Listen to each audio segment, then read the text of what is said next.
क्रांति का यह पर्व आया ज्ञान का संदेश लेकर, ज्ञान का संदेश लेकर। क्रांति का यह पर्व आया ज्ञान का संदेश लेकर, ज्ञान का संदेश लेकर।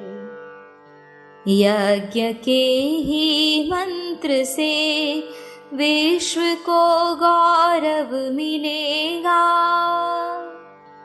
दिव्य पावन मंत्र से ही सुप्त मन सरसिज खिलेगा।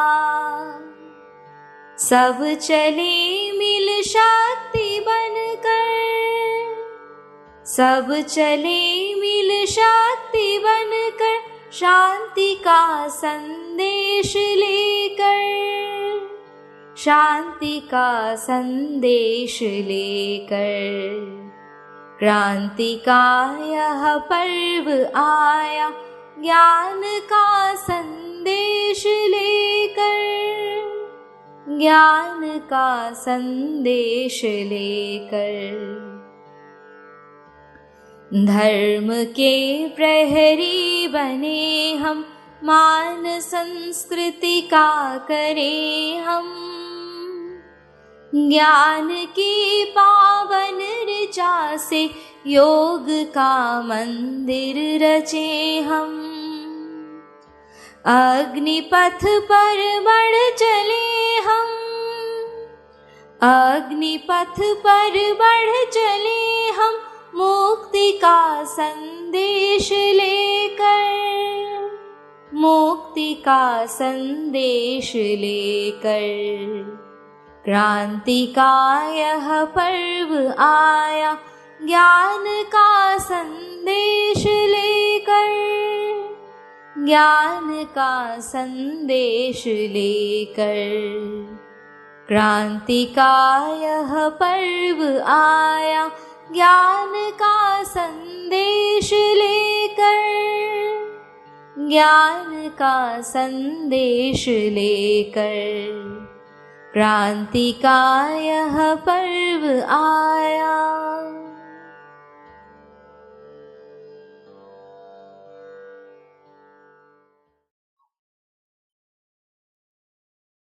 ओम शांति। मैं ढूंढता तुझे था जब कुंज और वन में, तू खोजता मुझे था तब दीन के सदन में। तू आह बन किसी की मुझको पुकारता था, मैं था तुझे बुलाता संगीत में भजन में। मेरे लिए खड़ा था दुखियों के द्वार पर तू, मैं बाट जो होता था तेरी किसी चमन में। बनकर किसी के आंसू मेरे लिए बहा तू, आंखें लगी थी मेरी तब मान और धन में। बाजे बजा बजा कर मैं था तुझे रिझाता, तब तू लगा हुआ था पतितों के संगठन में। मैं था विरक्त तुझसे जन की अनित्यता पर उत्थान भर रहा था, तब तू किसी पतन में।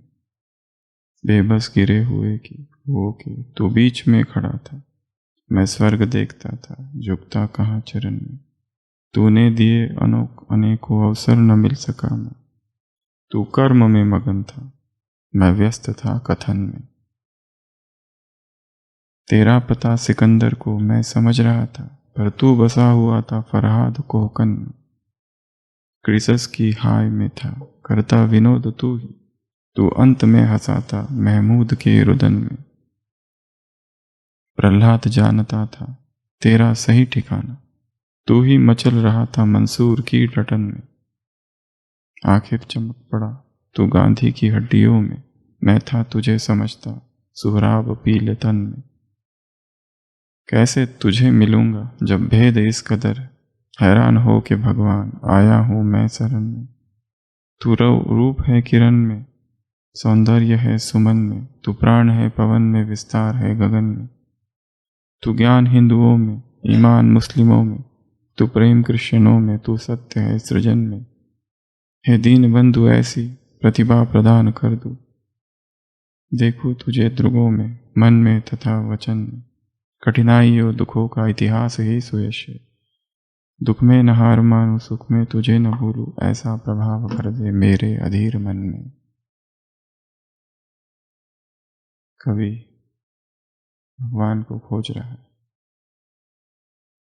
पर वो वहां है ही नहीं जहां वो उसे खोज रहा है। बाजे बजा बजा कर मैं था तुझे बुलाता, मैं तुझे बाजे बजा बजा के बुला रहा था, पर तू लगा हुआ था पतितों के संगठन में। मैं स्वर्ग देखता था, झुकता कहाँ चरण में।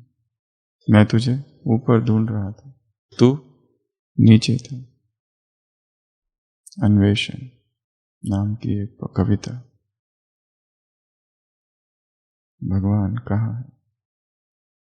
सारा संसार ढूंढता है, मंदिरों में, जंगलों में, धार्मिक स्थानों में,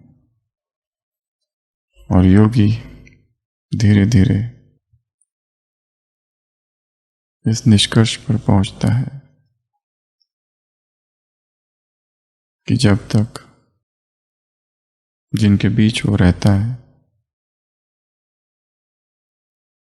जिन लोगों के बीच जो दुखी है, जो असहाय है, जो पीड़ा में है, जो दर्द में है, जब तक उनका दुख दूर न करे तब तक उसको पाया नहीं जा सकता। बुद्ध स्वर्ग के द्वार पर खड़े थे और बुद्ध से कहा गया था कि आप स्वर्ग में प्रवेश कीजिए, पर बुद्ध ने कहा कि जब तक इस संसार का हर व्यक्ति मुक्त नहीं हो जाता दुखों से, तब तक मैं अंदर प्रवेश नहीं करूंगा। अव्यक्त बाप दादा ने कभी प्रश्न पूछा था कि सब जाने के लिए तैयार हो? सभी ने हाथ खड़ा किया था। शायद जगदीश भाई थे कि जिन्होंने हाथ नहीं खड़ा किया। तो बाबा ने उनसे कहा था कि आप रेडी नहीं हो? तो उन्होंने कहा था अभी सेवा पूरी हुई नहीं। जब तक सबको संदेश न मिल जाए तब तक कैसे जा सकते? तो कल हमने देखा यज्ञ इतिहास का कारवा 89, 88, 89, 90, 91, 24 अक्टूबर 1991 हॉस्पिटल का उद्घाटन हुआ। सुबह और शाम को अव्यक्त बाप दादा आए और बाबा ने संदेश दिया। ये होली स्थल है, ये होली स्थान है, यह आत्माओं के हिसाब चुकतू होंगे। इसे होली स्थान समझना तो आत्माओं को भी वैसे वाइब्रेशंस आएंगे। यहाँ योग का कमरा है, ये भिन्नता है, यहाँ स्पेशल ट्रीटमेंट है। और वो कौन सी है? शुभ भावना और शुभ कामना की ट्रीटमेंट है। जो भी सहयोग देगा संकल्प से, बोल से और कर्म से, उसे ना केवल बाप दादा की परंतु सभी ब्राह्मणों की दुआएं मिलेगी। और हर कोई जो योगी है या सहयोगी है, सबको बाबा को सब याद है और सफलता जन्म सिद्ध अधिकार है। ऐसी बहुत सी बातें बाबा ने कल कही जो हमने सुनी। आज हम बाबा के कुछ और महावाक्य सुनेंगे और साथ साथ हॉस्पिटल का किस तरह से विस्तार हुआ। ग्लोबल ट्री, जैसे ग्लोबल क्या बन गया? एक झाड़ बन गया। ग्लोबल शब्द क्यों आया और कहां से आया, वो भी एक प्रश्न है। तो 90s का जो दशक था उसमें यज्ञ की जितनी बिल्डिंग्स बनी सबका नाम क्या रखा जा रहा था? Global, global, global. एक तरफ इधर हॉस्पिटल और उसी तरफ उधर लंदन में ग्लोबल कोऑपरेशन हाउस, उसकी भी बड़ी कहानी है। 1991 सितंबर वो बना, और थोड़े ही समय के बाद Oxford global retreat centre 93, 99 peace village, 97 दिसंबर जानकी फाउंडेशन बना for global health care funds के लिए।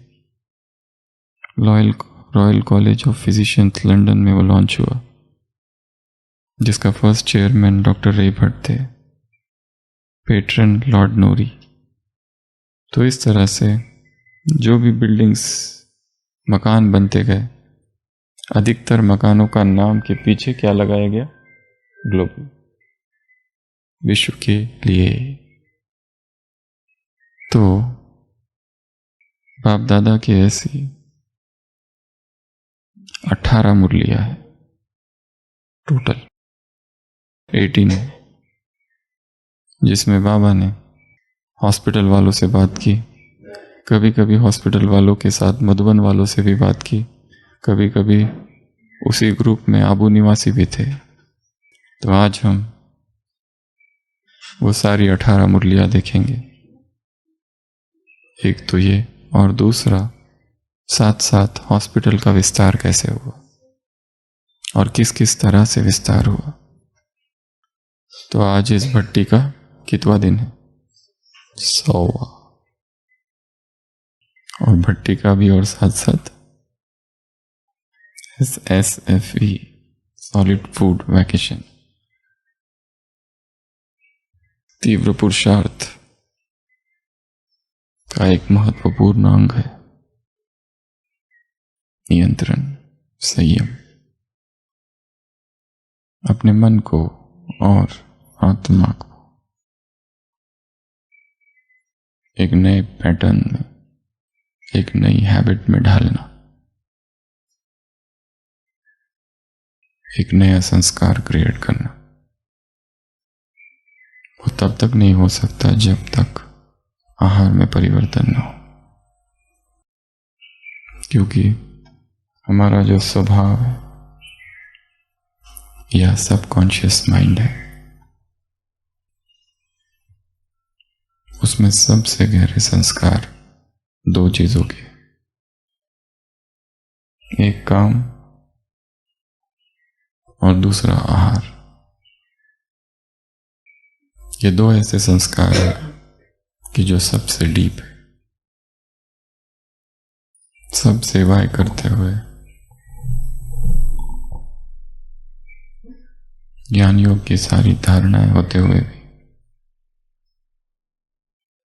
ये दो ऐसे संस्कार हैं जो सबसे गहरे, सबसे डीप है। और वो केवल चिंतन मनन से नहीं जाएंगे। विशेषतः काम, केवल चिंतन करना और मनन करना और अध्ययन करना, योग करना, बैठकर, खड़े रहकर, चलते फिरते, क्लास सुनना, सुनाना, लेक्चर्स देना, सेमिनार, वर्कशॉप, सेवाओं का विस्तार, केवल ये काफी नहीं है इससे मुक्ति के लिए। क्योंकि ये सबसे गहरा संस्कार है, और उससे भी गहरा संस्कार है आहार का। जब तक आहार में परिवर्तन नहीं, तब तक ये काम का संस्कार नहीं जा सकता। तो एक तरफ इतिहास की चर्चा, एक तरफ इतिहास का अध्ययन, और साथ साथ आहार पर काम। एक तरफ अध्ययन और दूसरी तरफ सफाई। हिंदी में कहते हैं जितना गहरा उपवास उतनी गहरी सफाई, जितना लंबा उपवास उतनी गहरी सफाई, डीप क्लेंजिंग। तो कल हमने शुरुआत देखी कैसे हुआ, आज हम विस्तार देखेंगे हॉस्पिटल का, और साथ साथ बाबा के महावाक्य।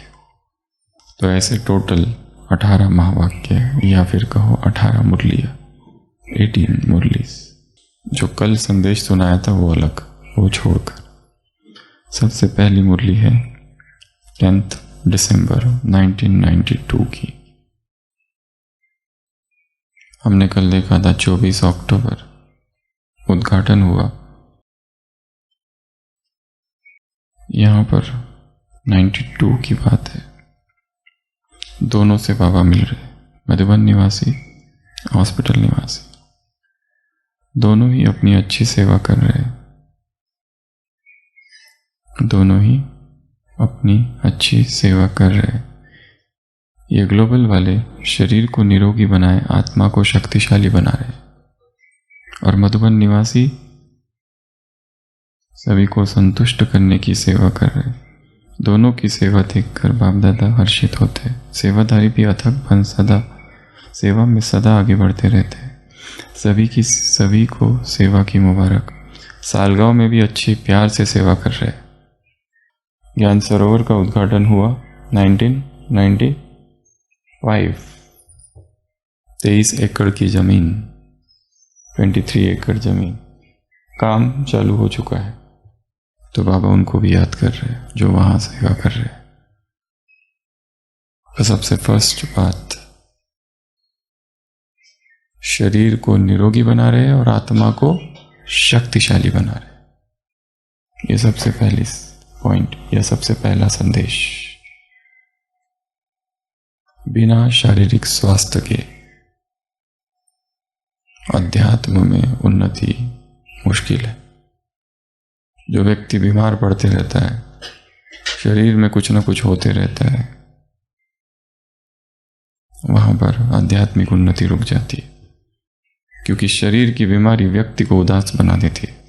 और यदि एक बीमारी छूटी और दूसरी आई और बार बार व्यक्ति बीमार पड़ते रहे, तो धीरे धीरे क्या हो जाता है, फिर मन उदास हो जाता है, डिप्रेशन, इच्छा नहीं होती है, रोज बुखार, रोज दर्द, रोज इतनी दवाइयाँ, अमृत वेला करने की इच्छा नहीं होती है, मुरली पढ़ना सुनना बोझ लगता है, सेवाओं में मन नहीं लगता है, सेवाएं सफर होती है, और फिर गिल्ट कॉन्शियसनेस आता है, और इतने सारे डॉक्टरों को दिखा दिया फिर भी ठीक नहीं हो रहे, उदास। बाबा क्या कह रहे हैं, शरीर को निरोगी बनाए, आत्मा को शक्तिशाली बना रहे। बाबा हॉस्पिटल वालों के लिए कह रहे हैं, बी योर ओन फिजिशियन। स्वयं का डॉक्टर स्वयं ही बनो। जितना हम अपने शरीर के विषय में जानते उतना कौन जानता है।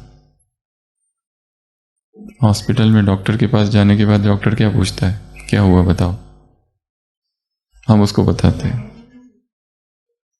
और कई सारी बातें तो केबिन से बाहर निकलने के बाद याद आती है कि ये बताया नहीं, और उसको जितना बताया उसमें कुछ ना कुछ तो भूल ही जाता है, कुछ ना कुछ छूट जाता है। और ये भी है कि वो कितना सुन रहा है। जैसे एक बहुत बड़े मनोचिकित्सक के पास एक असिस्टेंट डॉक्टर आता है, नया नया नवसिखिया सीखने के लिए। तो वो देखता है उसका जो बॉस है वो एक एक पेशेंट के साथ 1-1 घंटा बैठना पड़ता है, क्योंकि साइकेट्रिक पेशेंट्स जो होते हैं उनकी हिस्ट्री बहुत बड़ी होती है, बचपन से चालू होती है, चाइल्डहुड ट्रॉमा। तो वो असिस्टेंट एक दिन कहता है अपने बॉस से कि सर आप 1-1 घंटा कैसे सुन लेते हो पेशेंट्स की। वो कहता है सुनता कौन है, Who listens? I just hear. एक है लिसनिंग, एक है हियरिंग। हियरिंग मतलब इधर से सुनना इधर से निकालना, लिसनिंग मतलब attentive hearing is known as listening. तो बॉस कहता है सुनता कौन है, मैं सुनता रहूं तो पागल हो जाऊंगा खुद ही। इसीलिए अपने स्वास्थ्य का जिम्मेदार हम, अपने स्वास्थ्य के जिम्मेदार हम स्वयं हैं और कोई नहीं। अपने शरीर को समझना है, अपने शरीर के पैटर्न को समझना है, कहाँ उसको क्या होता है, थकान कब आती है, क्यों आती है, कारण क्या है? क्या हमेशा वो शरीर और शरीर की बीमारी की वजह से है या मन की बीमारी चल रही है? और यदि गहराई से विश्लेषण करोगे तो पता चलेगा मोर ऑफन देन नॉट अधिकतर वो मन की ही बीमारी है। मन में ही अचानक कमजोर विचार आता है और मन कहता है जाके तुरंत सो जाओ, बहुत थकान हो गई। थकान शरीर को नहीं हुई है, मन को हुई है। तो बाबा के ऐसे 18 महावाक्य है, 18 बार बाबा मिले हैं। हो सकता है कुछ मुरलियां छूट गई होगी, पर जितनी मिली या हमने पकड़ी या ढूंढी उसके ये 18 महावाक्य है।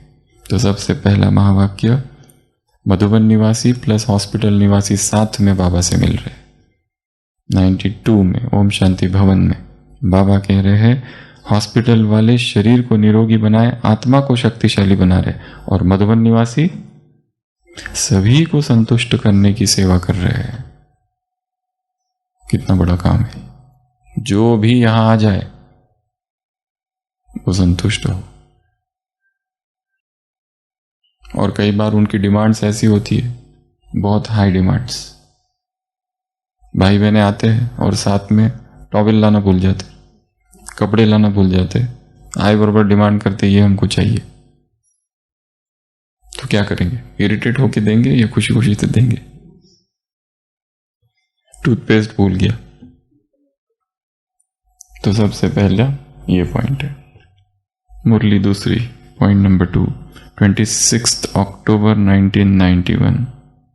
26 अक्टूबर 1991। बाबा ने इसमें 3-4 बातें कही हैं। और जो फेज 2 था हॉस्पिटल का, उसका भी उद्घाटन हो रहा है। फाउंडेशन स्टोन लग रहा है, उसके विषय भी। फाउंडेशन स्टोन, उद्घाटन नहीं। उद्घाटन तो बाद में हुआ 95 में। तो उसके लिए भी बाबा बहुत अच्छी बात कह रहे हैं कि जो भी अथक होकर सेवा करेगा उसको बाप दादा का प्रेम और सहयोग मिलेगा। और दूसरी बात यहां पर है कि जो भी मुश्किल अगर आएगी जीवन में तो उसको खेल समझना। और तीसरा, बाप दादा हर एक को देख रहा है, हर एक के मन का और शरीर का रिकॉर्ड बाबा के पास है। तो महावाक्य पढ़ते हैं, बहुत अथक सेवा की है। अथक सेवाधारी को बाप दादा के दिल का स्नेह और हर समय का स्नेह सहयोग स्वतः ही प्राप्त होता है। जो अथक होके सेवा करते हैं उनको क्या मिल जाता है? बाबा का स्नेह और सहयोग। तो आप सब ने कार्य किया या कोई ने कराया? बाबा ने कराया। निमित्त आपको बनाया ना। तो हर एक ने बहुत अच्छी सेवा की है। सहज हो गया ना। कोई भी मुश्किल अगर आती है तो खेल के लिए आती है।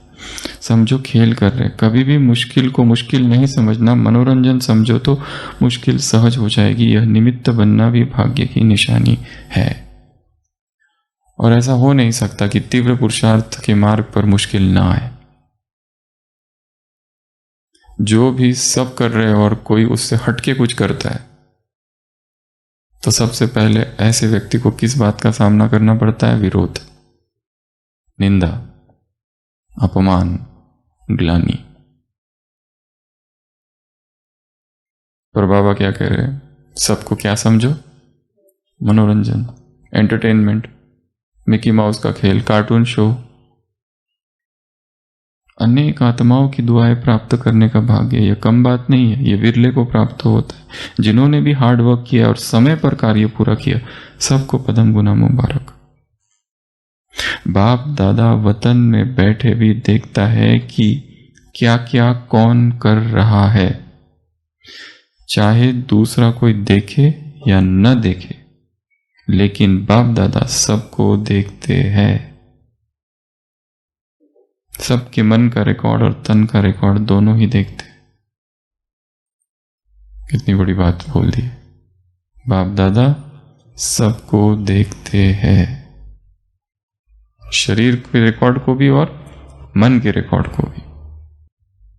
उससे कुछ भी छिपा हुआ नहीं। हॉस्पिटल के दूसरे फेज के लिए वरदान, यह भी अनेक आत्माओं के अनेक जन्मों के जीवन को श्रेष्ठ बनाने का फाउंडेशन हो जाएगा। अभी तक फेज 1 था जिसका उद्घाटन किया, जो सामने वाला अंदर का जो इंडोर IPD वो एडमिशन, उसके लिए बाबा आप कह रहे हैं निमित्त यह पत्थर का फाउंडेशन है, लेकिन अनेक आत्माएं दुआओं के भंडार से भरपूर हो आपको दुआएं देती रहेगी। तो यह फाउंडेशन लगाना अर्थात दुआओं के पात्र बनना। इसलिए और दिल से, उमंग से, तन मन धन से, मन वचन कर्म सबसे बढ़ाते चलो और सबके साथ औरों की जीवन को श्रेष्ठ बनाते चलो। जो पहले उमंग से किया उससे भी ज्यादा उमंग उत्साह से कार्य संपन्न हुआ पड़ा है। तो ये था दूसरा संदेश या दूसरे महावाक्य। मुरली थी 26 अक्टूबर 1991। मुरली नंबर 3 18 जनवरी 92। हॉस्पिटल स्टाफ को देखते हुए बाबा क्या कह रहे हैं? हॉस्पिटल में कोई दुखी आता तो खुश हो जाता है ना। ऐसा वातावरण खुशी का है जो कोई भी आए तो दुख भूल जाए, क्योंकि वातावरण बनता है व्यक्ति के वाइब्रेशन से। कोई दुखी आत्माओं का संगठन हो तो वहां का वातावरण कैसा होगा? दुखी। वहां कोई हंसता भी आएगा तो चुप हो जाएगा। और कहाँ खुश रहने वाले व्यक्तियों का संगठन हो, खुशी का संगठन हो, तो कैसी भी दुखी आत्माएं आएगी तो क्या हो जाएगा? बदल जाएगी। तो मुस्कुराते रहना, हंसते रहना। हंसना क्या है? आधी दवाई।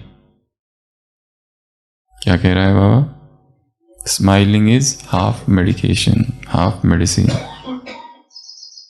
आधी दवाई। तो दवाइयों का खर्च कम हो जाएगा, पेशेंट भी खुश हो जाएंगे, खर्च भी कम होगा, हॉस्पिटल का खर्चा भी बच जाएगा, डॉक्टर का भी टाइम देना पड़ता है। जैसे साकार में देखा, ब्रह्मा के आगे कोई आता था तो क्या अनुभव करता था? बहुत बातें लेकर आते थे, लेकिन बाप के आगे आने से न बातों का हल अंदर ही अंदर हो जाता था। यह अनुभव सुने हैं ना। ऐसे आप डॉक्टर्स के सामने कोई भी आए तो आते ही आधी बीमारी वहीं ठीक हो जाए। सभी डॉक्टर्स ऐसे हो ना। जैसे बाप अलौकिक है तो बाप के बच्चे जो कार्य के निमित्त है वो भी सब अलौकिक होंगे ना। आप सभी की अलौकिक जीवन है या साधारण जीवन है? जितना जितना तपस्या में आगे बढ़ते जाएंगे उतना आपके वाइब्रेशन बहुत तीव्र गति से काम करेंगे। कम खर्च वाला नशीन। हॉस्पिटल लगता है या योग भवन लगता है? ऐसा आवाज होगा कि यह हॉस्पिटल नहीं है, लेकिन क्या है? योग केंद्र है, हैप्पी हाउस है। ऐसे लौकिक में भी हैप्पी हाउस होते। जो भी अंदर आएगा हंसता ही रहेगा, लेकिन यह मन की मुस्कुराहट है। वह होता है थोड़े समय के लिए और यह है सदा काल के लिए। इसके लिए सदा हर्षित मूड में रहो। कुछ भी हो जाए अपनी मूड ऑफ नहीं करना। अब सुनो क्या कह रहे। कोई गाली भी दे, इंसल्ट भी करे, लेकिन आप सदा हर्षित रहना। कितनी बड़ी बात कह दी। कोई गाली दे, कोई इंसल्ट करे, आप सदा हर्षित रहना।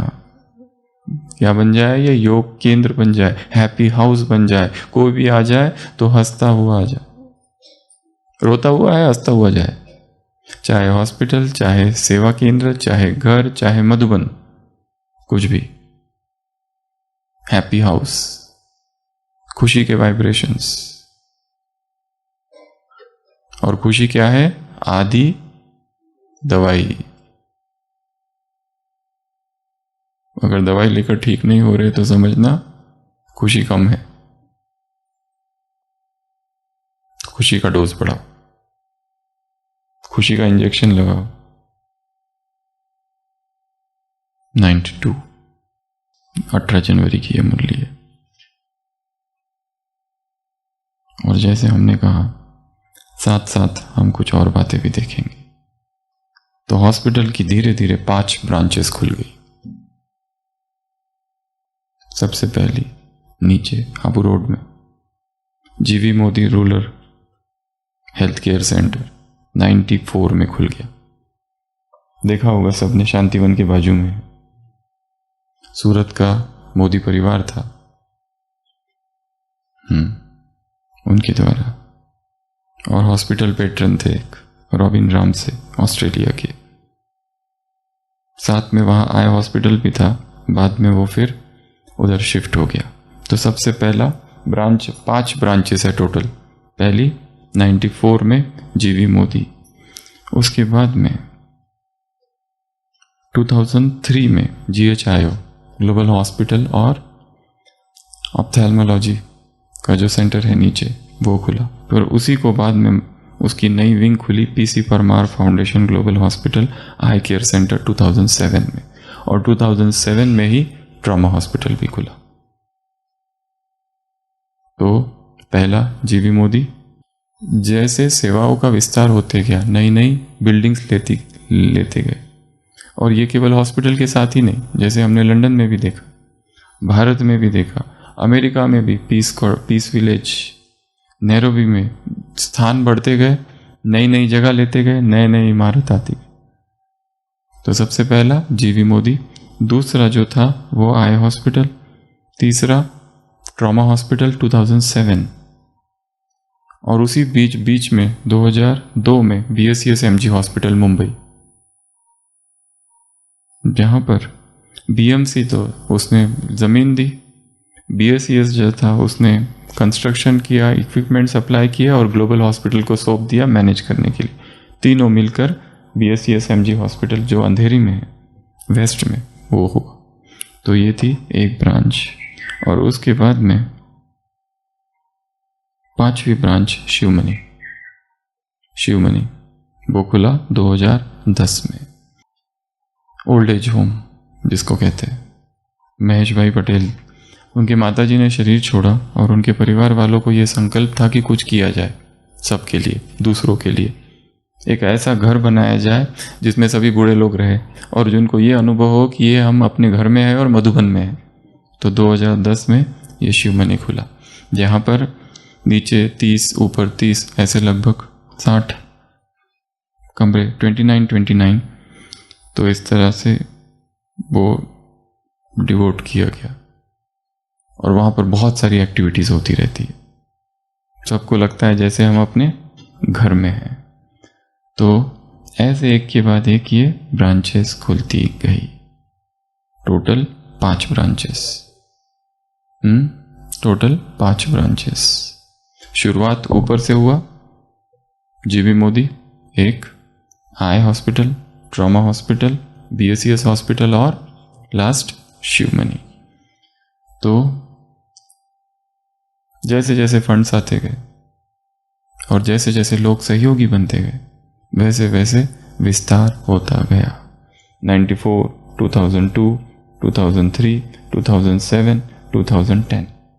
उसी तरह यदि यज्ञ को हम देखें तो 2005 ज्ञान सरोवर 23 एकड़ की लैंड में वो बन गया साल का। उसके लिए भी बाबा बीच बीच में कह रहे हैं, इन्हीं मुरलियों में 93, 94 में।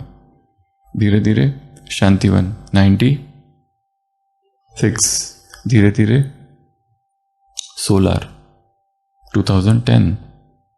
और अगर भारत में देखो यहाँ 2004 शांति सरोवर रिट्रीट सेंटर हैदराबाद। तो धीरे धीरे धीरे धीरे रिट्रीट सेंटर, हाँ वो आएंगे। पहले ये था ब्रांचेस, 5 ब्रांचेस। फिर से मुरली पर चलते हैं क्योंकि हम मुरली और ये साथ साथ देखेंगे। तो कितनी मुरलियाँ हो गई? 3। सबसे पहले आत्मा भी हेल्दी हो, शरीर हेल्दी हो और आत्मा शक्तिशाली। इसके लिए केवल आत्मा पर काम नहीं करना है, शरीर पर भी काम करना है। वो हर कारण ढूंढना है जो हमारे शरीर को अस्वस्थ कर देता है, और सबसे बड़ा कारण है ओवर ईटिंग। दूसरा मुरली सुनी, बाबा ने क्या कहा? जो अथक होकर सेवा करते हैं उनको बाप दादा की मदद और प्रेम मिलेगा, सहयोग मिलेगा। दूसरा, जो भी मुश्किल आए जीवन में उसको क्या समझना, ये खेल है। और बाप दादा हर एक को देखते हैं। ये मत समझना कि बाबा को पता है कि नहीं मैं यहाँ हूं, पता नहीं उसको पता है कि नहीं मैं इस डिपार्टमेंट में मैं भी हूं। बाबा कह रहा है मैं सबको जानता हूं, एक एक को। हम और एक बात सोच रहे थे, हॉस्पिटल को टोटल 30 साल हो गए और हमने ही इस 12 साल में इतनी सारी आत्माओं को देखा है। नर्सिंग असिस्टेंट आते हैं, कुछ दिन काम करते हैं, चले जाते हैं। फिर नर्सेस आती है, कुछ दिन काम करते हैं, चले जाते हैं। डॉक्टर्स कुछ दिन काम करते हैं, junior doctors, senior doctors, consultants थोड़ी देर काम करते हैं, चले जाते हैं। हजारों लोगों को हमने आंखों के सामने आते देखा और जाते देखा। कोई एक ही रात के लिए आता है, ज्वाइन करने आता है, रात भर रुकता है, सुबह पूछते कहाँ चला गया, बोलते रात में ही चला गया। क्यों? तो अचानक कुछ घर में परिस्थिति आ गई तो रातों रात निकल गया, एक ही रात के लिए। कोई एक रात, कोई 2 रात, कोई 1 हफ्ता, कोई 2 हफ्ता, कोई 1 दिन, 2 दिन, हफ्ता, कोई महीना, कोई 2 महीना, कोई 6 महीना, कोई 1 साल, कोई 2 साल, 3 साल, 5 साल, 6 साल, 7 साल, 8 साल, 10 साल, 30 साल। कितने आए और कितने चले गए। सोच रहे थे यस, इनमें से कई तो वो थे जो बिल्कुल ज्ञान में नहीं थे और कुछ वो थे जो ज्ञान में थे। तो बाबा को तो पता था, फिर भी कितनी पालना दी सबको। कितने डबल फॉरेनर्स बाबा से मिले, हिस्ट्री हॉल में मिले, 10-10 मिनट टाइम दिया और बाद में बाबा का हाथ उन्होंने छोड़ दिया। तो क्या बाबा को वो पता नहीं था ये छोड़ने वाला है?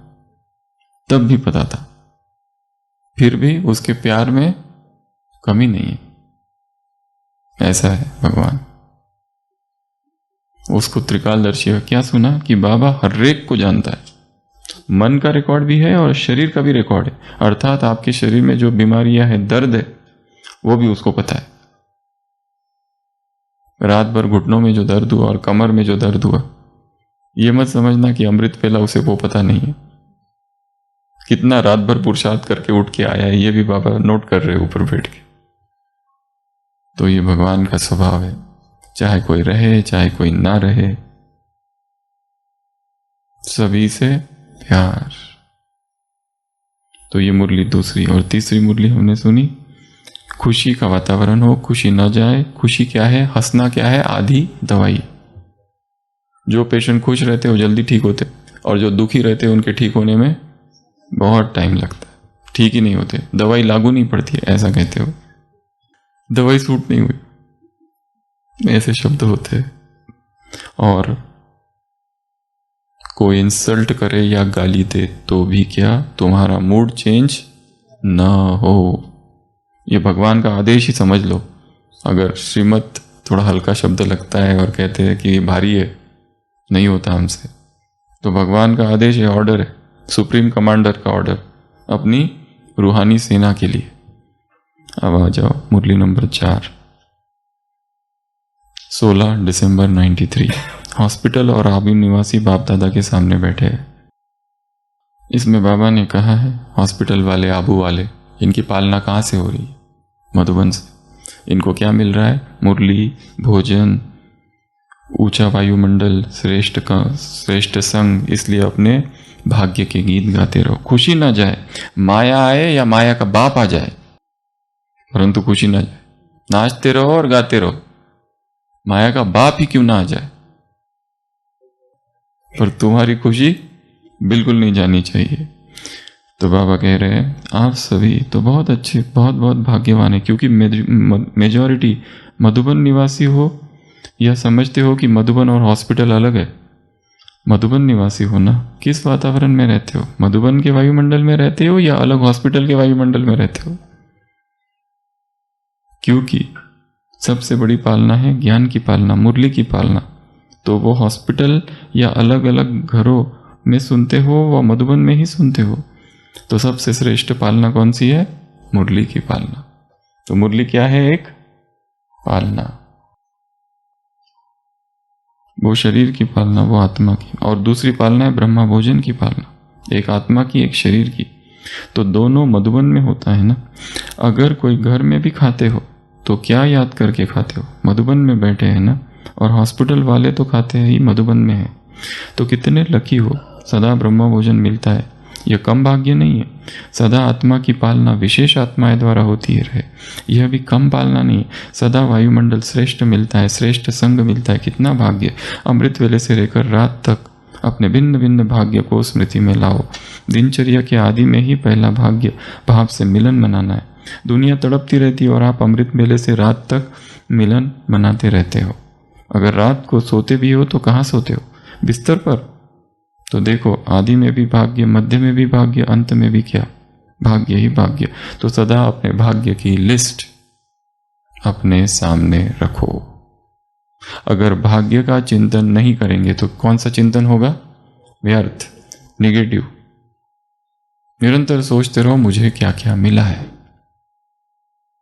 क्या क्या नहीं मिला। अगर ये चिंतन करेंगे तो दुखी होंगे, कंपैरिजन होगा। टाइटल भी बहुत अच्छा मिला, आबू निवासी। आबू निवासी सुनने से परमधाम निवासी तो सहज ही याद आता है, क्योंकि आबू है ब्रह्मा बाबा का। तो ब्रह्मा बाबा याद आता तो शिव बाबा सहज याद आएगा। कंबाइंड है ना, कंबाइंड है, अकेले अकेले नहीं। तो आबू निवासी सुनने से ही स्वीट होम याद आ जाता है, ज़्यादा सहज याद में हॉस्पिटल वाले रहते हो, और या जो जो अपने स्थान में आबू निवासी कहलाते वो रहते हो, या सेंटर वाले रहते। तो इस तरह से बाबा बहुत सारी बातें कर रहे हैं। हाँ, यहाँ पर है ब्राह्मण अर्थात खुश नसीब, सदा खुश रहने वाले। किसी की हिम्मत नहीं जो ब्राह्मण आत्मा की खुशी कम कर सके। किसी की हिम्मत नहीं जो ब्राह्मण आत्मा की खुशी कम कर सके। माया हो या माया का बाप हो, लेकिन खुशी नहीं कर सके। किसी ने पूछा माया का बाप कौन है? रावण को माया का बाप कह दो, बाबा कह रहे। तो माया का बाप कौन है? रावण। और रावण का बाप तो खुशी कम नहीं हो सकती। चाहे जहां भी रहो, लेकिन खुशी गायब नहीं हो सकती, असंभव है। इतने फलक से कहते हो कि पता नहीं, कभी कभी संभव भी हो जाए। यह अच्छी तरह से पता है ना कि ब्राह्मण जीवन में खुशी का जाना असंभव है। तो हरेक का चेहरा खुशनुमा, खुश नसीब हो। हरेक के मस्तक पर खुशी की का भाग्य चमक रहा है ना। तो क्या सुना इस मुरली में?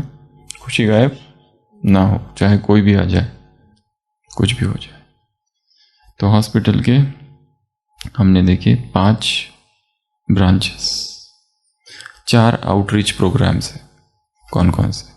सबसे पहला तो जब हॉस्पिटल चालू हुआ उसी के साथ साथ चालू हुआ VOP अर्थात विलेज आउटरीच प्रोग्राम। जो हमने कहा ब्रह्मा कुमारीज में एक मिसिंग लिंक थी 4 शतकों से। 40 ईयर से ब्रह्मा कुमारीज आबू में है, पर गरीबों का एक प्रश्न था, आपने गरीबों के लिए क्या किया? VIP प्रोग्राम कर रहे हैं। न्यूयॉर्क में UN के साथ कनेक्शन है, परंतु गरीबों के लिए क्या किया? तो वो गैप जो थी वो भरने का काम VOP ने चालू किया 1991 में। ऐसे लगभग 16 विलेजेस है, 20 विलेजेस जो अडॉप्ट किए गए, और इन 20 विलेज जो है गांव का सब कुछ हॉस्पिटल करता है। गाड़ी जाती है, वहाँ देखती है, जिनको ज़रूरत है उनको यहाँ ले आती है, उनका फुल ट्रीटमेंट फ्री, सब कुछ, चाहे ऑपरेशन हो, सर्जरी हो, सब कुछ, एडमिशन से लेके सब कुछ। तो ये प्रोजेक्ट कब चालू हुआ था? 1991 में। और वो सारे विलेज जहाँ कोई नहीं जा सकता वहाँ पर ये लोग पहुँचते हैं, एक गांव छोड़कर खाली, उतरज। ये एकदम ही आदिवासी क्षेत्र है, जहाँ पर पेशेंट जो आते हैं वो खटिया होती है ना, 4 लोग पकड़ के पेशेंट को ऊपर डालते हैं और फिर ऊपर तक लेके आते हैं, क्योंकि रास्ता ही नहीं है। इतने आदिवासी क्षेत्र है ये, उतरज, शेरगांव, ये एरियाज। गाड़ियाँ जा ही नहीं सकती, गाड़ियाँ क्या, बैलगाड़ी भी नहीं जा सकती वहाँ, ऐसी एरियाज। इसलिए पेशेंट आते हैं वहाँ से, एक बार आते और फिर सीधा 6 मास के बाद, बीच में आते रहते, खाली दवाई लिख के दे दो, क्योंकि लाना बहुत मुश्किल है, खटिया पे डाल के लेके आना पड़ता है पेशेंट को। मतलब जहाँ से रोड चालू होता है कच्चा रास्ता, उसके भी अंदर है। एक बार सभी मधुबन निवासी घूमने के लिए गए थे, हॉस्पिटल निवासी, जंगलों में, शेरगांव, और वहाँ भटक गए थे। रात को 12 बजे गाड़ी भेजनी पड़ी थी, इतना जंगल घना है, पता ही नहीं चलता। तो वीओपी। उसके बाद में दूसरा है सीएसपी, जो 2004 में चालू किया, और इसकी शुरुआत हमसे हुई थी। जब हम यहाँ 2003 में आए थे दिसंबर में, और 6 मास के अंदर वीओपी चालू हुआ था, विलेज सर्विस प्रोजेक्ट, जो आज टोटल 69 विलेजेस है अडॉप्ट किए हुए। रोज 2 डॉक्टर जाते हैं गाँवों में और वहाँ पेशेंट्स को देखते हैं। उसके बाद है नेशनल प्रोग्राम 95 का स्टूडेंट्स के लिए, जो कि स्टूडेंट्स से स्कूल से एक भोजन हॉस्पिटल की तरफ से। कब से जा रहा है? 95 से, रोज का एक दोपहर का भोजन। कितने बच्चे? लगभग 2694 स्टूडेंट्स हर साल। और एक लास्ट प्रोजेक्ट है आई का, 97 से जो चालू हुआ नेशनल प्रोग्राम है, वो कंट्रोल ऑफ ब्लाइंडनेस, जिसमें हर साल 2000 से ज़्यादा लोगों का कैटरेक्ट सर्जरी फ्री में होती है, टोटल फ्री। तो ये 4 क्या है? Outreach programme. उसके बाद में हॉस्पिटल बेस्ड एकेडमिक्स भी चालू हुआ। उसमें भी टोटल 6 एकेडमिक्स है। सबसे पहला है जीएनएम का कोर्स, जो कि है 3 साल का कोर्स है जीएनएम का, नर्सिंग का, नीचे global hospital school of nursing में। और दूसरा है बीएससी नर्सिंग, जो 4 साल का कोर्स है, जो है नर्सिंग कॉलेज जो है वहाँ पर। एक डीएनबी आई का कोर्स है, पोस्ट ग्रेजुएशन। एक डीएनबी फैमिली मेडिसिन, जो ऊपर था, अभी बंद है पर कुछ समय से। और रिसर्च और डिप्लोमा इन ऑप्थेल्मिक टेक्निक्स, वो जो है 2 साल का कोर्स है। तो ये सारा है एकेडमिक्स। तो एक तरफ तो है सेवा, एक तरफ है नए स्टूडेंट्स को तैयार करना, और एक तरफ है फ्री सर्विसेज। तो सेवाओं का धीरे धीरे क्या हुआ? विस्तार। और फिर बहुत सारे प्रोग्राम्स दूसरे, जैसे स्माइल ट्रेन, कटे होठ और तालू कटा, उसका फ्री सर्विसेज होती है हर साल। फंड्स आते हैं, वैसे डायलिसिस के लिए फंड आता है 2014 से, वैसे एक गिव इंडिया फंड है, वैसे एक जुवेनाइल पेशेंट फंड, जितने भी पुअर बच्चे उनका फ्री ट्रीटमेंट। तो ऐसे ये 4 प्रोग्राम्स हैं। तो इस तरह से धीरे धीरे विस्तार होते गया। फिर से मुरली पर आते हैं, बाबा क्या कह रहे हैं। तो कितनी मुरलियां हो गई? 4। मुरली नंबर 5, बाबा कह रहे हैं कि पहले जो यहाँ के लोग हैं वो क्या सोचते थे? ब्रह्मा कुमारी कुछ नहीं करती है हमारे लिए। अभी सोचते कुछ करते हैं। तो कुछ नहीं से कुछ करते हैं हो गया। कुछ नहीं से क्या हो गया? कुछ करते हैं। क्योंकि हम अगर लोगों को कहें आप लोग क्या करते, तो हम कहेंगे हम सकाश देते। ये उनको समझ में नहीं आता है। उनको क्या समझ में आता है? पेशेंट मर रहा है, उसका ट्रीटमेंट किया, वो ठीक हो गया, ये दिखाई देता है। लोगों को क्या दिखाई देता है? यहाँ पे जंगल था, यहाँ लोगों ने ट्री प्लांटेशन किया, ये दिखाई देता है। यहाँ पे ब्लड डोनेशन कैंप ऑर्गेनाइज किया, ये दिखाई देता है। ये साकार सेवा है, लोग इसी को देखते हैं। अगर हम कहें कि आप लोग क्या कर रहे हो, तो हम विश्व को शुद्ध वाइब्रेशंस पहुंचा रहे हैं। ये उनको समझ में भी नहीं आता है, दिखाई भी नहीं देता है, और मानते भी नहीं है। लोग किसको मानते हैं? जो दिखता है। तो हॉस्पिटल का क्या हालचाल है? हॉस्पिटल बहुत अच्छा है। देखो हॉस्पिटल की विशेषता क्या है। वैसे सोचते हैं कि पेशेंट कोई नहीं हो, और हॉस्पिटल का फायदा ब्राह्मणों को भी है। हॉस्पिटल के ने सेवा बढ़ाई, कुछ नहीं को करते हैं में परिवर्तन कर दिया। क्या कर दिया? अच्छा, हॉस्पिटल वाले अगर फुर्सत मिलती है तो मनसा सेवा बहुत करो, उसमें फुर्सत नहीं मिली। तो ये हो गया 95 की मुरली है, 9 जनवरी 95। नेक्स्ट 6th मुरली, हॉस्पिटल परिवार मधुबन परिवार से मुलाकात, एक साथ सारे बैठे हैं। तो कौन कौन बैठा हुआ है? मधुबन वाले तो हर रोज की लॉटरी लेने वाले। कितनी लॉटरी मिलती है, मेहनत नहीं करनी पड़ती, लॉटरी आज चाहे मधुबन वाले, हॉस्पिटल वाले, ज्ञान सरोवर वाले, नीचे ऊपर रोज लॉटरी लेते रहते। किसी का भाग्य कम नहीं है, सबको एक दो से ज्यादा भाग्य है और भाग्य को बढ़ाते जाओ। तो मधुबन वाले अर्थात भंडारी और भंडारा दोनों भरपूर। सोच ये रखना कि मैं भरपूर हूं, मुझे कुछ नहीं चाहिए, चाहे भोजन, चाहे वस्त्र, चाहे वस्तुएं, कुछ भी। हमेशा ये सोचना मेरा शरीर भरपूर है, मेरा मन भरपूर है। शरीर भरपूर है, मुझे बाहर का कुछ भी नहीं चाहिए। ये सब चीजें मेरी पालना नहीं करती, तो अपने आप चीजें भी मिलेगी, सब मिलेगा। पर अगर ये सोचोगे कि मुझे चाहिए चाहिए चाहिए, तो कुछ भी नहीं मिलेगा। मुरली 7 नंबर की मुरली 25 मार्च 95। तो बाबा ने कहा हॉस्पिटल भी वृद्धि कर रहा है। जितना जितना दिल से सेवा करते हो, तन से सेवा करते हो, लेकिन दिल से सेवा करना अर्थात दिल की दुआएं लेना, तो बाप दादा के दिल पर नंबर 1 चढ़ते हो। अगर दिल से कोई सेवा करता है तो चाहे कोई भी हो, तलहटी वाले, म्यूजियम वाले, आबू निवासी, पीस पार्क, संगम भवन, बाबा कहते ये क्या है? सब अष्टभुजाएं। विशेष तो अष्टभुजाओं को विशेष याद पार। अभी तो बहुत सारी भुजाएं बन गई, पहले अष्टभुजाएं थी। ये मुरली है 95 की। ज्ञान सरोवर को भी बाबा कह रहे ज्ञान सरोवर भी अभी 7 भुजाएं है। ये जो ज्ञान सरोवर है ये है 8वीं भुजा। ज्ञान सरोवर बन गया तो उसको बाबा ने क्या कहा? ये है 8वीं भुजा। तो मधुबन, हॉस्पिटल, ज्ञान सरोवर, म्यूजियम, संगम भवन और पीस पार्क और तलेटी और आबू निवासी, ये सब क्या हो गए? 8 भुजाएं मधुबन की 95 में। अभी सोलर, मनमोहिनी, प्रकाशमणि पार्क, अभी तपोवन, आनंद सरोवर, अभी मान सरोवर, अभी शिवमणि, वो नर्सिंग स्कूल, वो नर्सिंग कॉलेज, अभी आई हॉस्पिटल, वो जीबी मूवी हॉस्पिटल, अभी वो ट्रॉमा हॉस्पिटल, अभी जालोर का भी एक केंद्र है, अभी बनना चालू है, नए नए कंस्ट्रक्शन चालू है अभी, पर सब मधुबन ही है।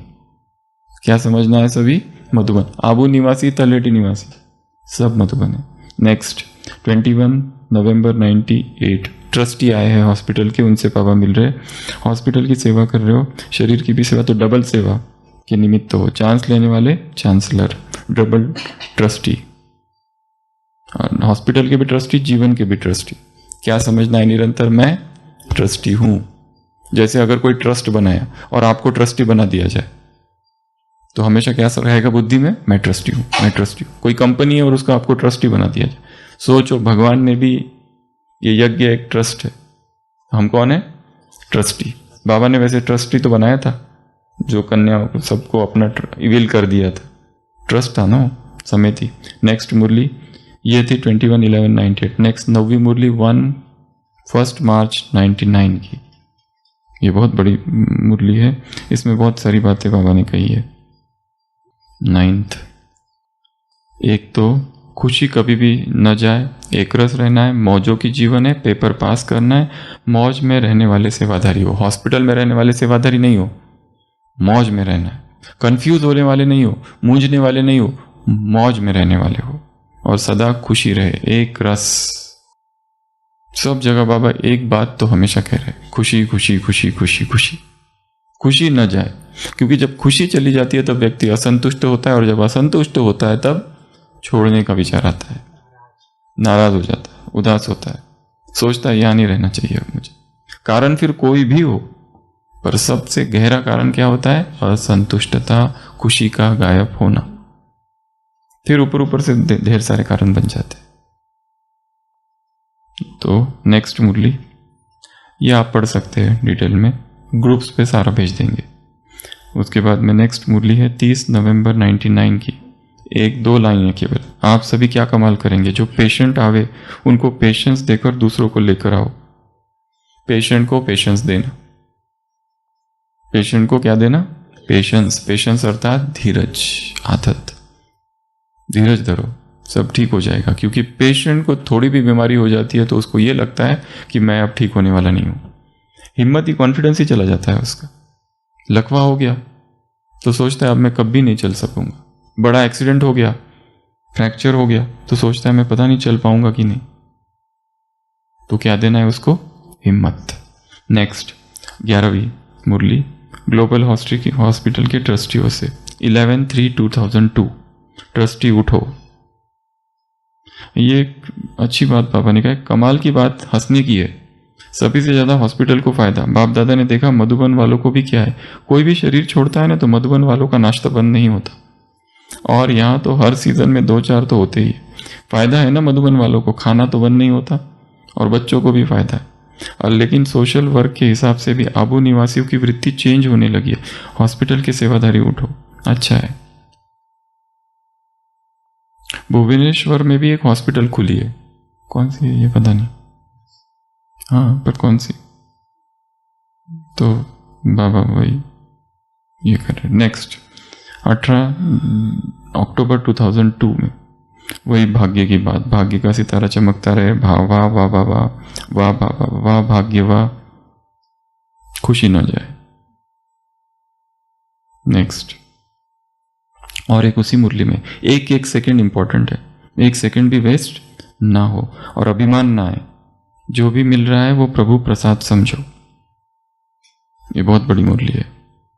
बाप दादा के पास टीवी है, सबका मूड का वहां आते रहता है, कितना मजा आता होगा देखने में बाबा को। बाबा बहुत एंजॉय करते हैं ऊपर बैठ के। बाप दादा के पास स्पेशल ब्राह्मण बच्चों के लिए टीवी है, उसमें सबकी भिन्न भिन्न मूड आती है।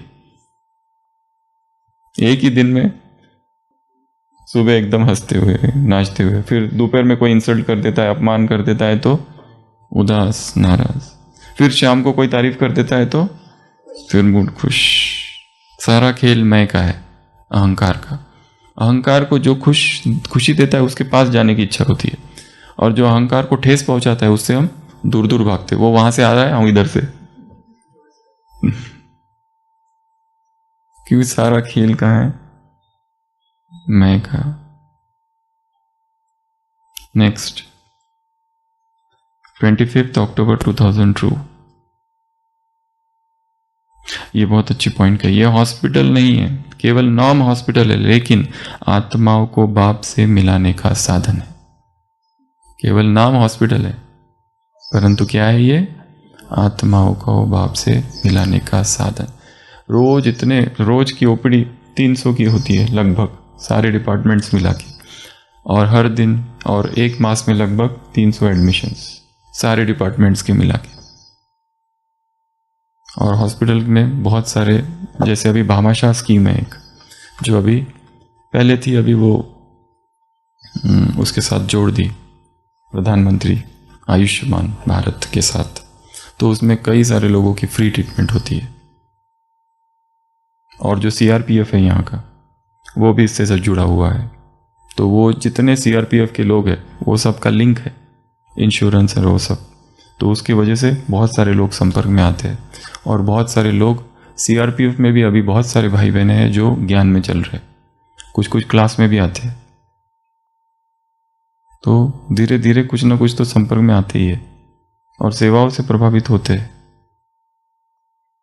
और जितने साधु महात्माएं हैं उनके सारा फ्री ट्रीटमेंट होता है, फुल कंप्लीट फ्री। जितने गरीब है सब फ्री। नेक्स्ट मुरली 3 फरवरी 2005। हॉस्पिटल का विशेष पाठ है। हॉस्पिटल खुली है तब से सबकी नजर में आ गया है कि ब्रह्मा कुमारी सिर्फ ज्ञान नहीं देते, लेकिन समय पर मदद भी करती है, सोशल सेवा भी करते। तो हॉस्पिटल के बाद आबू में यह वायुमंडल बदली हो गया। पहले जिस नजर से देखते थे अब उस नजर से नहीं देखते। यहां तक कि ये जो लोकल लोग हैं यहाँ के, उनकी भी दृष्टि जो थी ब्रह्मा कुमारी इसकी की तरफ, वो इतनी अच्छी नहीं थी। पर हॉस्पिटल में जब बीमार पड़ता है व्यक्ति और जब उसकी ट्रीटमेंट हो जाती है तो वो दृष्टि थोड़ी बदल जाती है। नहीं तो हर एक के अपने धर्म होता है, अपना एक बिलीफ होता है, मानने वाले होते हैं।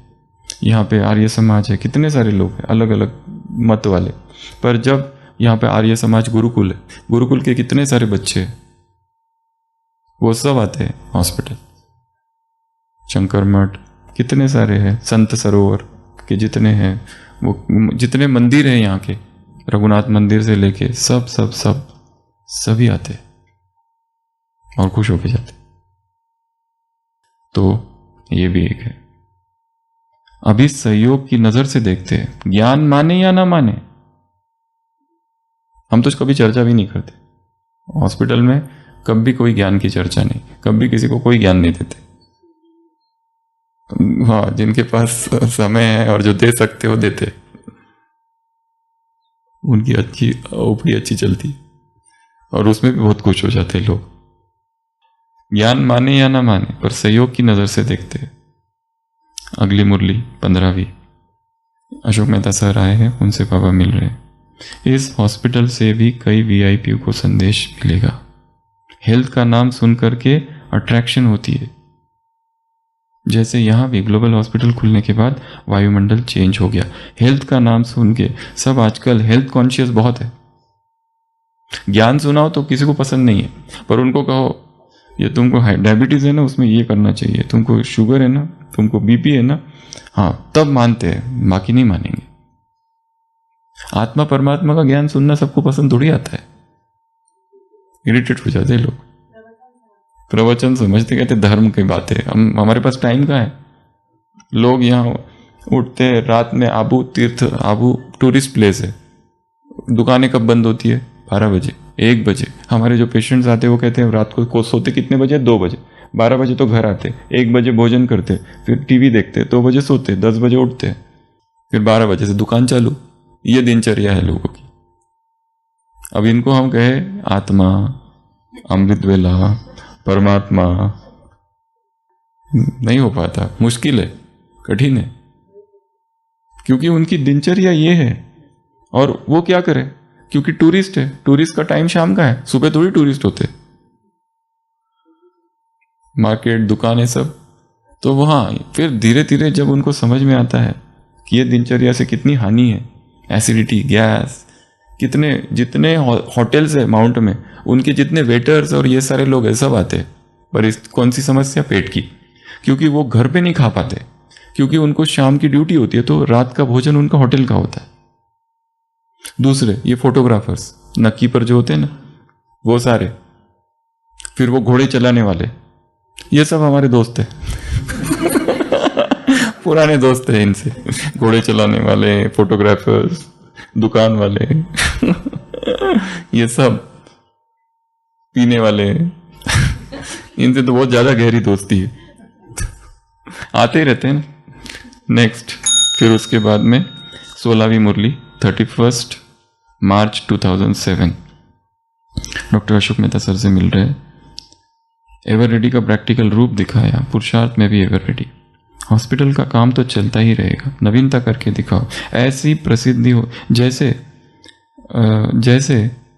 ऐसे कहते हैं कि ये दवाई इस हॉस्पिटल में अच्छी मिलती है, ये ऑपरेशन यहाँ अच्छा होता है, ऐसा यह प्रसिद्ध हो जाए कि कर्मयोगी ग्रुप अगर देखना है तो यहाँ आके देखो, ये प्रसिद्ध हो जाए। क्या प्रसिद्ध हो जाए? कर्मयोगी ग्रुप, कि अभी अभी पेशेंट की सेवा कर रहे हैं या सेवा कर रहे हैं, और अभी अभी योग, अभी अभी ज्ञान, अभी अभी तपस्या, अभी अभी आध्यात्मिक सेवा, सबका कॉम्बिनेशन हो, बैलेंस। और डॉक्टर प्रताप भाई से भी बाबा मिल रहे हैं यहाँ पर। बाप दादा जानते हैं कि आप क्या कर रहे हो, कितना कर रहे हो, कोई फिक्र नहीं, करते रहो, उड़ते रहो। उसके बाद में बाप दादा का सर्टिफिकेट ठीक है। 17वीं मुरली 15 दिसंबर 2007, इसमें भी फिर से खुशियाँ, दुआएं। अशोक मेहता सर से बात कर रहे हैं बाबा, एडिशन करो, पुण्य का खाता। और लास्ट मुरली है, हॉस्पिटल को 20 साल पूरे हो गए 2011 में, अभी 30 साल पूरे हो गए 21 में। तो यहाँ बाबा क्या कह रहे हैं, हॉस्पिटल ने अनेक आत्माओं को परिवार में लाया है। आबू की हॉस्पिटल के बाद लोगों में यह वाइब्रेशन जो था कि पता नहीं है क्या करते हैं, अभी यह सोचते हैं कि यह डबल सेवा कर रहे हैं, शरीर के लिए भी आत्मा के लिए भी डबल पार्ट बजा रहे। इसके लिए जहाँ भी सेवा कर रहे हो तो सेवा की मुबारक है, मुबारक है। बाप दादा को अच्छा लगता है, डबल डॉक्टर बने हो, डबल सेवादारी बने हो, अभी हर एक और आगे बढ़ते रहेंगे। अच्छा अच्छा है, सेवा में अच्छे थे। अच्छा, तो हॉस्पिटल का विस्तार भी होते गया। 4 प्रोग्राम बताए, 6 एकेडमिक्स बताए, 4 आउटरीच बताए और 5 उसकी ब्रांचेस। तो ऐसे धीरे धीरे धीरे धीरे विस्तार होता गया, होता गया, होता गया। करते चलो सबका भला, जीवन के जीने की ये है कला। हर तरीके से सबका कल्याण करना। केवल आत्मा का ज्ञान सुना कि नहीं, केवल परमात्मा का ज्ञान सुना कि नहीं, अगर कोई दुखी है, शरीर में बीमारी है, उसकी उस समय मदद करना। जब योग का समय है, जब योग का समय है, अपना योग छोड़कर किसी की मदद करना, यह त्याग है, बहुत बड़ा त्याग है। कर्म करो, निस्वार्थ करो, पुण्य करो, परमार्थ करो, दिल से प्रभु को प्रेम करो, योगी बनो, पुरुषार्थ करो। इसके बिना जीवन क्या है भला, जीवन जीने की ये है कला। करते चलो सबका भला, जीवन उसका अनमोल है, शिथिल जिसके बोल है। प्रभु प्रसन्न रहे जग में, उसका ही जग में मोल है। कर भला तो होगा भला, जीवन के जीने की ये है कला। करते चलो सबका भला। फिर से एक बार बता रहे, कल से, आज से क्लास 5:15 बजे चालू होगी, क्योंकि इंग्लिश की जो सीरीज़ थी 108 दिन की वो पूरी हो गई है। तो कितने दिन बाकी है आज का? 1.25 दिन, 8 दिन बाकी है, 100 दिन संगम योग के। तो आज सेंचुरी पूरी हुई भट्टी की, और साथ साथ SFV की भी, सॉलिड फूड वैकेशन रसाहार। तो जिन्होंने कुछ भी नहीं किया रसाहार आज तक, बिल्कुल किया ही नहीं, विद्रोह कर दिया शरीर ने, बिल्कुल हम नहीं करेंगे, हमसे होता नहीं एक दिन।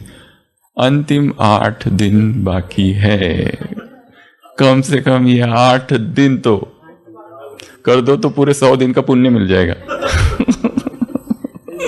8 दिन कर लो तो पूरे 100 दिन का पुण्य मिल जाएगा। रसाहार अर्थात जूसेस, लिक्विड, सूप, स्मूदीज, चबाना नहीं, केवल पीना। ये 8 दिन कम से कम, ठीक है। तो 8 दिन बाकी है, तो हम कल से वो चालू करेंगे। और मुरली का क्लास का टाइम है 5:15 बजे। ओम शांति। करते चलो सबका भला, जीवन के जीने की ये है कला।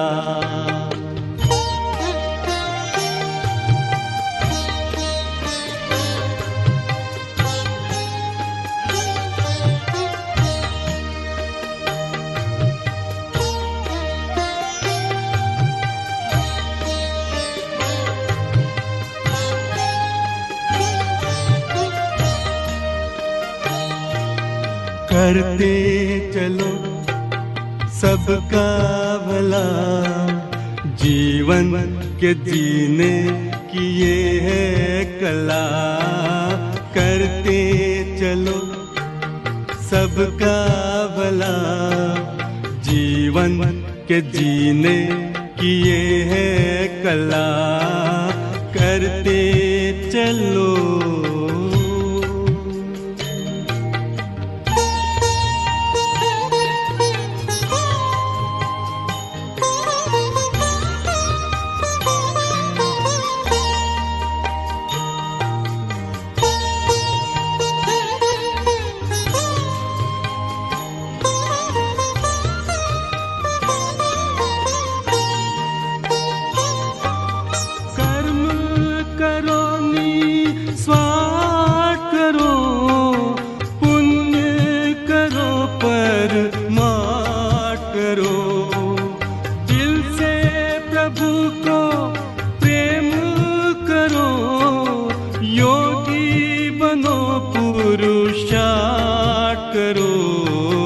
इसके बिना जीवन क्या है भला, जीवन के जीने की ये है कला। इसके बिना जीवन क्या है भला।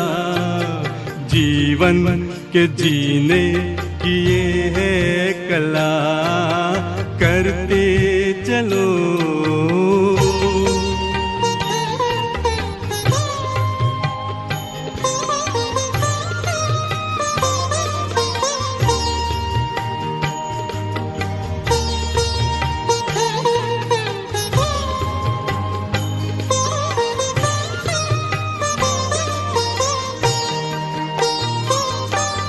जीवन उनका अनमोल है, शीतल जिनके बोल है। प्रभु पसंद रहे जग में, उनका ही जग में मोल है। कर भला तो होगा भला, जीवन के जीने की ये है कला। कर भला तो होगा भला, जीवन के जीने की ये है कला। करते चलो सबका भला, जीवन के जीने की ये है कला। करते चलो।